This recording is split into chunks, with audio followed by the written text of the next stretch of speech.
जिम्मेदारियां बहुत बड़ी चीज होती हैं जनाब। ये इंसान की उम्र और हालात का लिहाज नहीं करते। लफ्जों की लौ बड़े ध्यान से चलाना पड़ता है। ये छोटी छोटी बातें अक्सर बड़े बड़े रिश्तों में आग लगा देती है। मिट्टी से बने शरीर को गुरूर सा हो गया है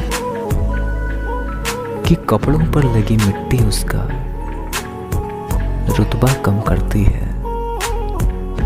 शोहरतें बदल देती है रिश्तों के मायने। मुकद्दर किसी को इतना भी मशहूर ना करे।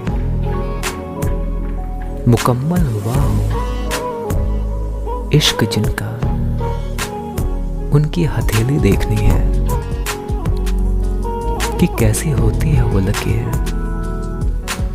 जो मेरे हाथों में नहीं। कुचल डालती है जिम्मेदारियां मासूमियत को साहब, वरना बचपन नहीं रुकता यूं वक्त से पहले।